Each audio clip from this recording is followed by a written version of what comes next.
Alright, good afternoon mga ka-sniper. So ito na yung ating Optimum 1 B2. So kung makikita nyo mga ka-sniper, yan, stainless steel na siya. Napakaganda, tas naka 0.05 liter na tank. Tapos 3 inches plenum lang to. Hindi kayo maniniwala na nasa 900 FPS yung kaya niyang gawin. Tapos naka-regulated sa 1.8. Ayan. So yung shooter natin, hindi ko na ipapakita dahil para sa privacy niya. Pero hindi ako ang titira para at least mapakita namin ulit sa inyo kung gaano kaganda yung mga unit natin na naka fine tuning, no? So ang gagamitin nating pellet, eto, unsorted Astro.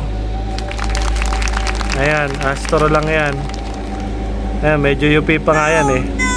Tapos eto, kung makikita nyo, pinitikan natin to ng rangefinder mula dito dun sa tinatarget natin. Dun ay nasa almost 60 meters, pero sabihin na lang natin 58 ang lumabas dito sa ating rangefinder. So, regulated po ito, itong ating Optimum 1 version 2. Alright, so pupuntahan na natin doon. Okay, so thank you sa pa-unlock sa aking shooter ngayong araw. Dahil si ka-sniper nyo ay very busy. Yan, may dala pa nga akong tubig. Tayo ay nagpapakondisyon muna ulit para at least sa susunod sa 100 meters, 150 meters, yun yung next nating goal para maipakita na sa inyo ating napakalayong target. Ay nagpapakondisyon tayo, kaya ang shooter muna natin ngayon ay ang aking invited shooter. So medyo shy type to, ay magpakita sa video pero hindi ako ang shooter. So dito lang, pellet group test ulit tayo. Yeah! Ayun, napakalayo. Ayun, ako po, nakasombrero. Si Red Cap Shooter, ang kanyang code name. Ska sniper niya.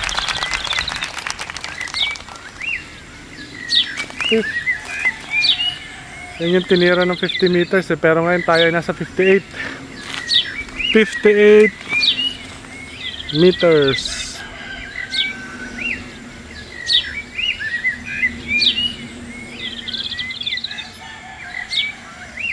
Tayo lang natin mga ka-sniper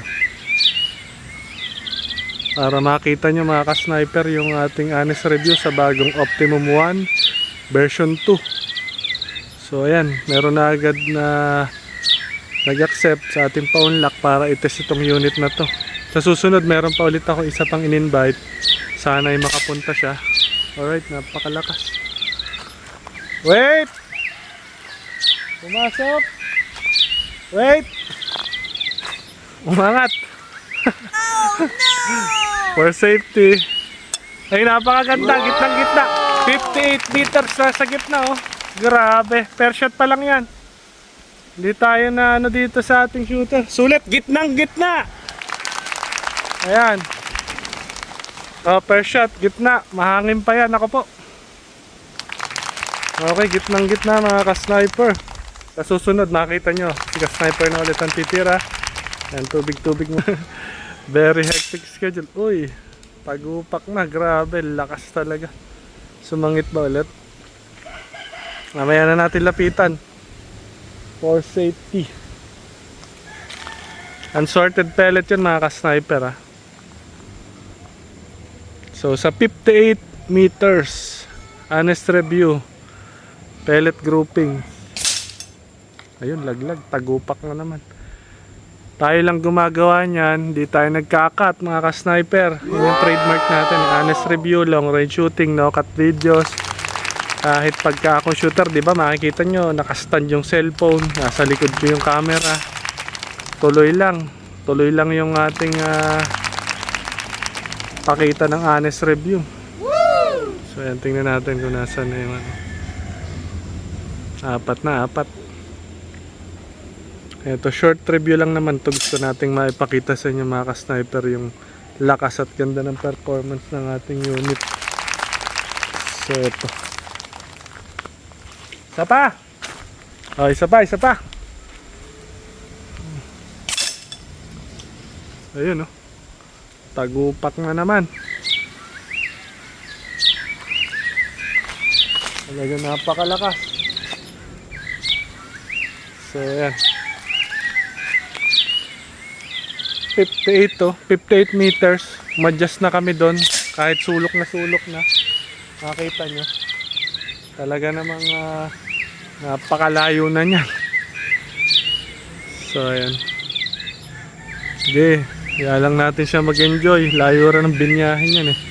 Si Shooter Red Cap Shooter. Alright, so ayan. Okay. Goods. So naku po, napakaganda. Biruin nyo piso ha. Pasok lahat oh. Pinagrupo niya na dyan lahat. Sabihin mo nang may lumabas na isa, oh, pasok pa rin niya sa kasing laki ng 20. Pero dahil nga unsorted yung pellet natin, eh may mga ganyang pellet na mangyayari pag itinira. Tas mahangin pa, maririnig yung hangin mga ka-sniper, grabe. Pero kung makita nyo, 1, 2, 3, 4, 5, 6 7. Tapos ito, impact na lang yan ito eh. Almost 8 yata pumasok dyan mga ka-sniper. Napakaganda. So ano pang inaantay nyo? Available na ang ating Optimum 1 B2. Alright. So ayan. Don't forget to like, share, and subscribe mga ka-sniper.